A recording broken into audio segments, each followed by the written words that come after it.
Good evening, ladies and gentlemen. Can I welcome you to the Cabinet meeting tonight, Wednesday the 12th of March. I'll now outline some housekeeping rules. There are no planned fire alarms, so if it just sounds, please leave via the emergency exits.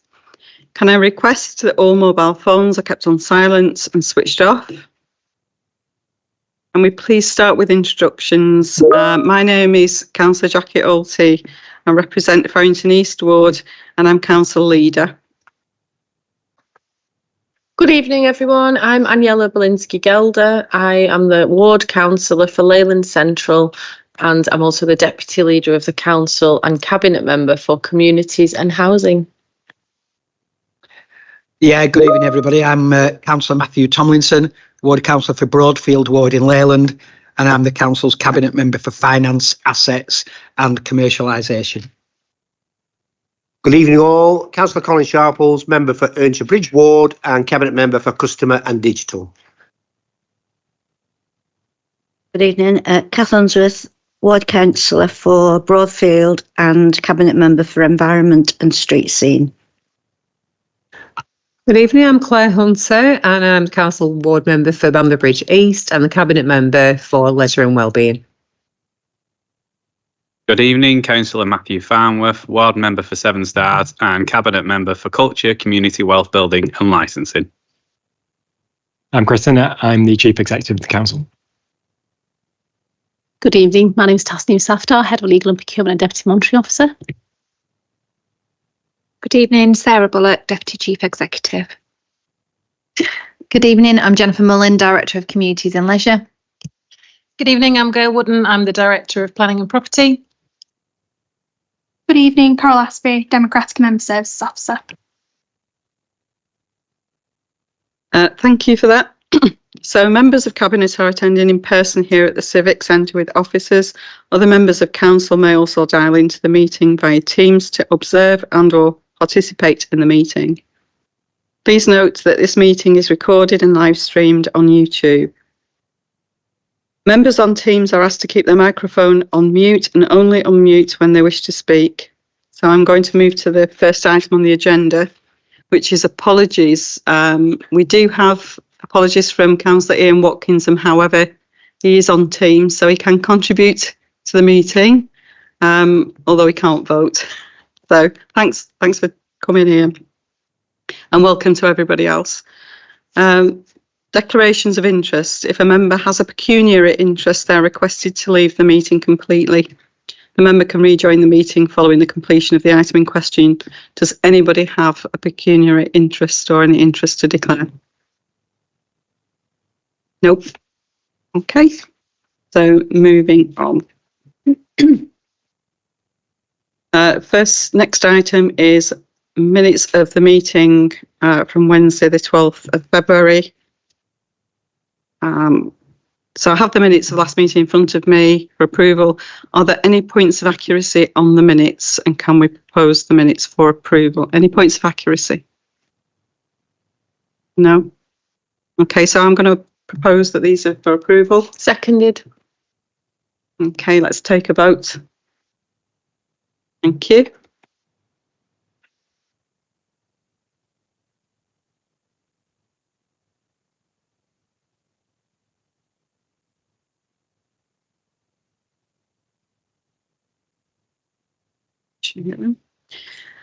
Moving on to the next item, which is the Cabinet Forward Plan. So we have the forward plan and it's available on the council website. Does anybody have any points to raise about that in the room? No. Members in the room, do you want to discuss anything on the forward plan? Any members on Teams wish to discuss anything on the forward plan? No. Okay, well this report is for noting, so we'll move on to item 5. Thank you. And I'm going to hand over to Councillor Matthew Tomlinson to present this item. Thank you, Leader. I'm delighted to bring this report to Cabinet as evidence of our continued commitment to providing our children and young people with exciting and accessible places to play outdoors. I don't have to reiterate to members the historical commitment we've made, but it continues to be a commitment, and we will carry on investing in playgrounds wherever and whenever we can. The Tidygate play area is now coming forward, and I know that local members will be delighted. It was last upgraded in 2006, so it's 19 years since it was upgraded. But actually, that is quite recent when you compare it to some of the ones that we've been doing recently. Some of the playgrounds we've been doing earlier were last refurbed back in the mid-90s. But it's Tidygate's turn, and I'm hoping that everybody will be pleased and excited to see the plans that we've got. It's certainly one of the more the largest investments we've made in a playground outside of our three big parks. Probably that's Weardon, Farrington, and Four, and Hurst Grange. This is probably the largest investment we've made in a playground, and in terms of equipment, it will be the playground which covers the widest range of children, because it's got things for toddlers, young children and teens. I'm really pleased to see that the company that we've given the contract to is the one that displays the highest social value score, something I know that our members in particular are really keen on.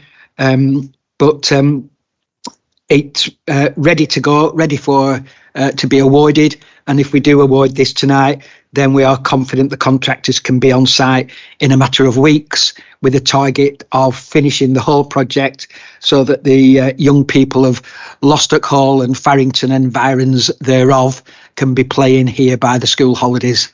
It's really good news, and I'm delighted to be able to propose the recommendations to Cabinet. Thank you. And I'm happy to second it. I think it's brilliant, the amount of work that we're doing on accessibility and inclusion from the word go. So that's really good. Do any Cabinet members wish to comment? Councillor Farnworth. Yeah, just want to echo everything Councillor Tomlinson said. I think we can all agree that this playground looks really impressive and will really benefit the children and families in Lostock Hall. Is it the 13th, 14th playground that we've 15th? Okay. So you know, it just re-emphasises this administration's commitment to our communities. I know that there's been a little bit of frustration previously from some residents in Lostock Hall. You know, sometimes the odd one or two people say that they've forgotten, but I'm sure I can speak on behalf of the whole Cabinet here to say that the council's committed to delivering for residents there. In the past 18 months, we've promised them a new play area, and that's exactly what we're delivering. We delivered things like the South Ribble Wellbeing Hub, for instance, and I know that the local councillors there have helped to get extra funds for the football club. We also consulted on the skate park, listened to residents' views that they didn't want one. We've also seen a visible difference on Hope Terrace because of the work of local councillors and the community hub, and we have continued to substantially contribute towards a remembrance parade. So as well, we're going to hold a VE Day commemorative event on Hope Terrace this May. So again, just want to re-emphasise to the residents of Lostock Hall that, you know, the council's commitment, and I think this playground emphasises that. Councillor Hunter. Well, I was going to say everything that Matthew's just said. So all I can say now is I am glad this has come forth. I'm glad that we're going to move on. I'm glad that the Lostock Hall residents will have this amazing park, and everything that Councillor Farmer said. Councillor Unsworth. Thank you. Just to say it's good to see that the waste materials are being reused and recycled. The timber, the metal, stone and the rubber are all going to be reused, and there's only a small amount going to landfill. Thank you. Any other Cabinet members? No.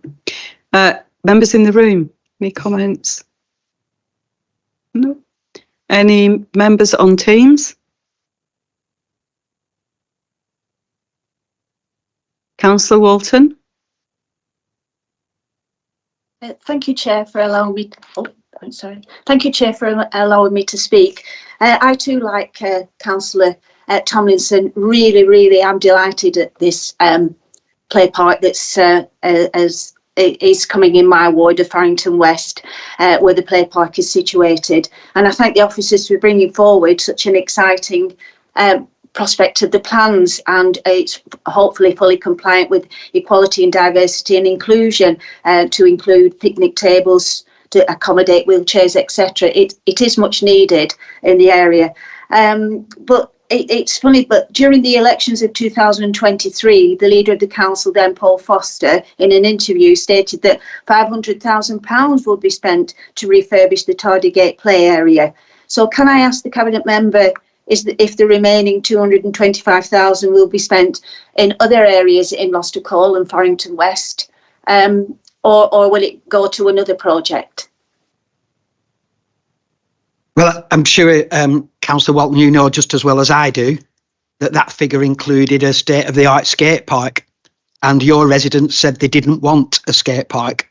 Now, you can't. I'm hoping you're not criticising us for listening to residents, because that is exactly what we've done. We went out to a full consultation, a lengthy consultation, and we've listened to the views of you and your residents. And so the skate park, which we would have had to, if residents had found it, had wanted it, beg your pardon, we would have found the money to deliver it. But residents clearly didn't want it. And so when we are listening to their views and not, foisting a skate park where people don't want it.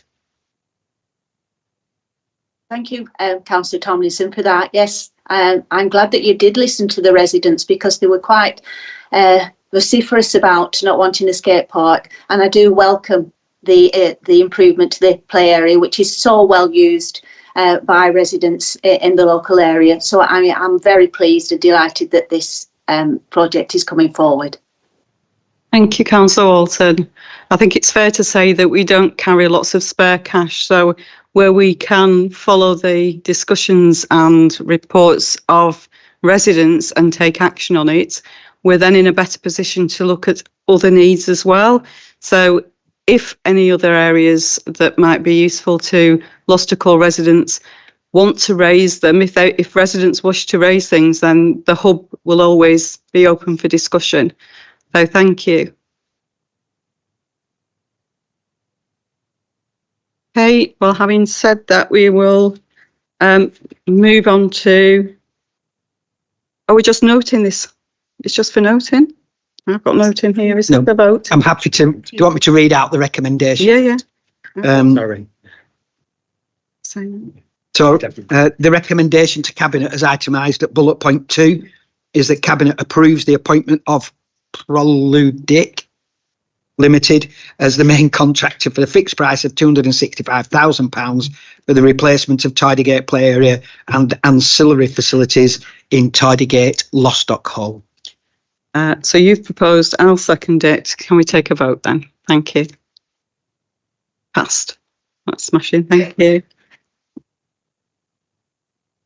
So we will now move on to item 6, which is the environmental crime policy. Can I hand over to Councillor Unsworth? Thank you.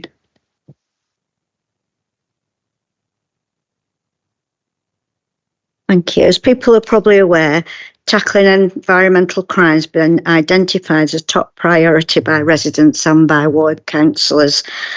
So we're presenting an updated environmental crime policy to tackle issues like fly tipping, littering and waste, duty of care breaches more effectively. To help with this, our environmental crime team will start using body-worn cameras and use tools like CCTV to gather better evidence. The paper also proposes to increase fixed penalty notice fines to the highest amount allowed by law. Sorry, Kath, can I just stop you? Councillor Walton, could you take your microphone off, please? Or is it just your hand? Just Okay. Yeah. The report doesn't include reference to increasing the fixed penalty notice for dog fouling, which people might notice, and that's because we're awaiting the crime and policing bill for 2025 that references the fixed penalty notice for breaching for dog fouling, which will increase to £500, and the fixed penalty notice for breaching a community protection notice will also increase to £500. So once this legislation's passed, we'll seek to increase that fixed penalty notice for dog fouling to £500. So collectively, these measures will help deter people from breaking the rules, bring us in line with national best practice, make our enforcement more effective, and show that we're serious about protecting our local environment. And there's recommendations to Cabinet 4 to 6, which is about adopting advanced technology, including the use of body-worn cameras of overt and covert CCTV to enhance enforcement capabilities, to approve the policy, and to ensure a consistent and modernised approach to tackling environmental crime. We're also asking to standardise fixed penalty notices amounts across organisations to make them fair and consistent, and increase the fines to strengthen the deterrence and reflect how serious these offences are. Thank you for that. I'm happy to second that. Thank you for proposing. Do any Cabinet members wish to comment? Councillor Sharples. Thank you, Leader. I welcome the report. I think it's a positive step forward to reducing environmental crime, and the increased fines, I think, will be a greater deterrent. I was going to ask him if he was here, of course he isn't. I see we've got a new environmental crime manager, relatively new, and I wonder if that person is, in his remit, is going to lead to greater engagement with the residents and residents groups and raise awareness, because obviously this is great stuff, but it's hard to police. So I wonder how much work we're going to do to get into the community, raise awareness, social media channels, perhaps, maybe public meetings, I don't know, into schools, whatever. But that's the only comment I'd make on it. That's a lovely report otherwise. I'm here though. It'll be a mixture. It'll be a mixture of Caleb, who is the new environmental enforcement manager, alongside the communities team and also the comms team in terms of campaign. So it'll be various officers from across the council will be involved in it. But you are right. The idea of the enforcement policy is to be, in some ways, the stick that is there to make sure that the borough is kept clean and well looked after. But a large part of it is actually about talking to people and encourage them to actually not go down that route in the first place. Councillor Farnworth. Thanks, Councillor Alty. I too welcome the report, and I have to say I've not met Caleb yet, but I'm sure we can all say with the amount of emails that he's forwarded to us over the last couple of weeks, he seems to be really proactive on things like this. And like other members have stated, and I know it was raised at scrutiny on Monday, but the fact that we've only given out, well, on paper, sort of one fixed penalty notice on dog fouling for the last sort of 2 years, I think we need to improve on that. I recognise it can be different to catch people, and whilst it's already been said, we prefer a more sort of educational and sort of civic pride approach. We do need to be a lot more proactive.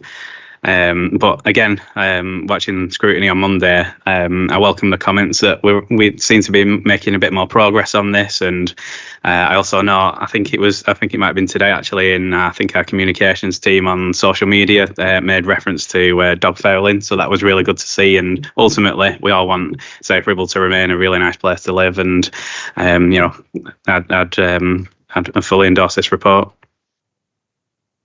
Thank you, Councillor Hunter. Yeah, I'd just say as well, I welcome the increase in fines. Seems we're suffering in our areas a lot of dog fouling and fly tipping. And I know Caleb is very active because he's already working. It was Emma, my co-councillor, that actually sent the email to him. He's replied that saying they're sending the community officers out at different times to see if they can catch the dogs, basically. But I do think it's a major deterrent, and I think we need to start acting on it. Thank you. Anybody? Cabinet? No. Any? Councillor Howarth. Thank you, Chair. It is a very welcome document and a very welcome policy. And the new environmental crime officer has recently helped me out with an abandoned vehicle. So he is very active, and I thank him for that.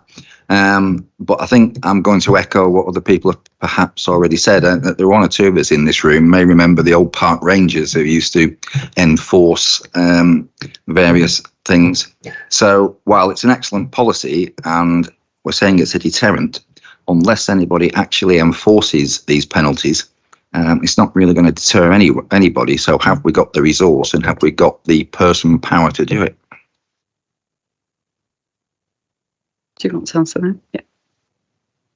Thank you. Yeah, you're right. It is difficult to enforce, and also difficult to gather evidence, which is why the body-worn cameras and the CCTV might be quite critical in identifying where we can, where people can be seen carrying. I was going to say dog fouling. It won't be people, but where these things are going on.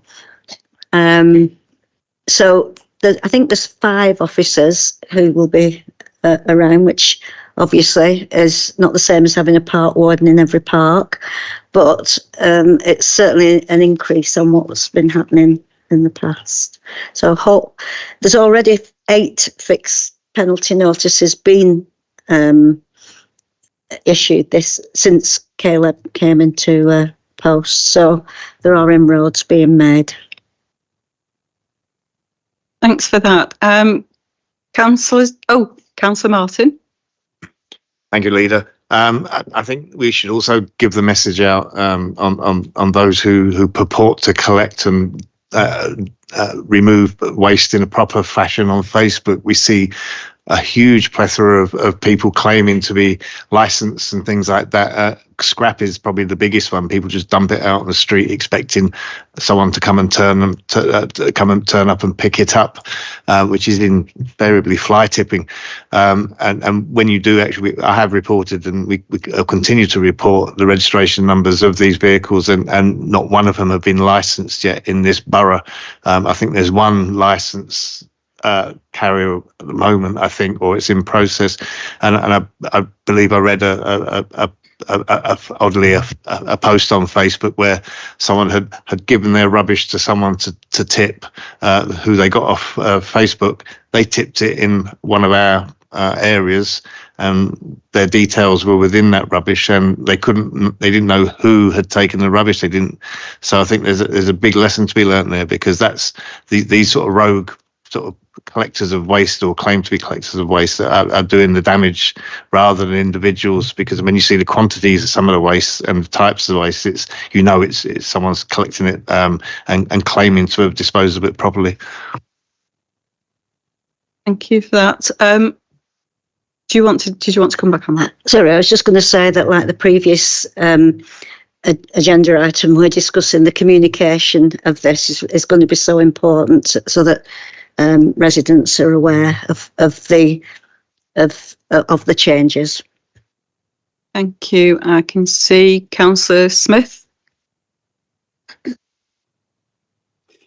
Yeah, thank you, Chairman. I'm welcome the policy coming forward. I think a lot of people will sort of look at this and see it perhaps as a bit of blood taking over. But I welcome it, I have to say, and certainly with the instances of fly tipping in the country areas and the ditches, to have a policy like this is crucial.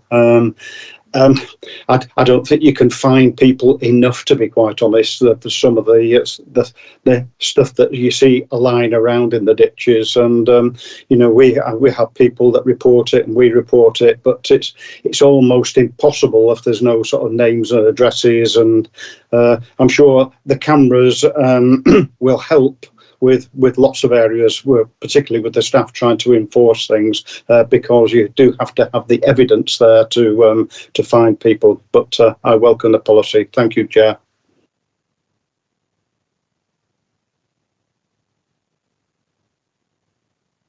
Thank you for your comments. That's really helpful.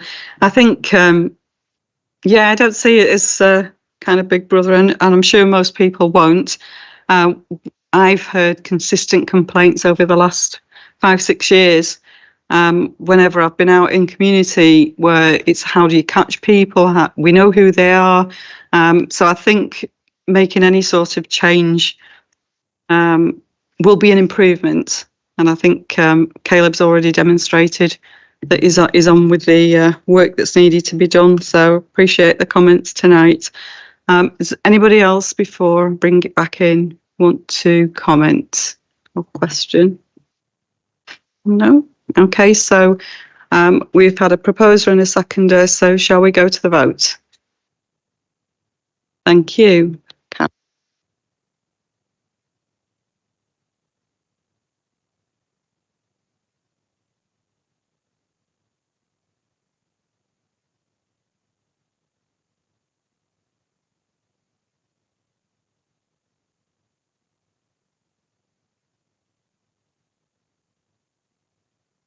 So unfortunately, the next item has sensitive information, so we will be excluding. Oh, sorry, Councillor Howarth. Well, I was just going to make the point. I can fully understand why you would wish to exclude the press and public for the procurement policies or exercise, because they are commercially sensitive.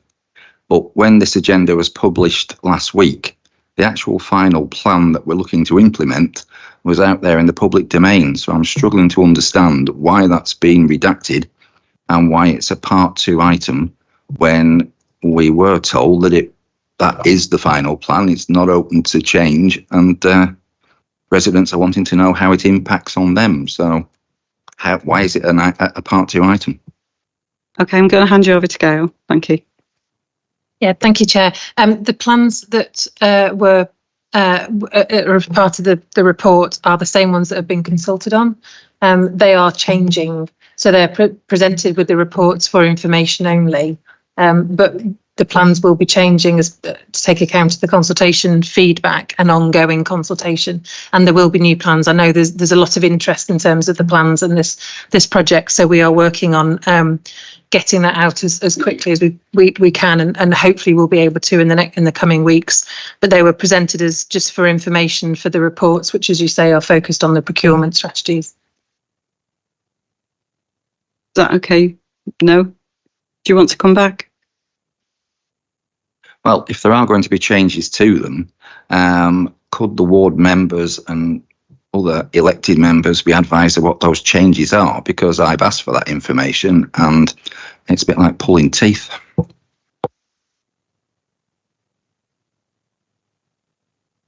Yeah, absolutely. Just give me one moment to consult.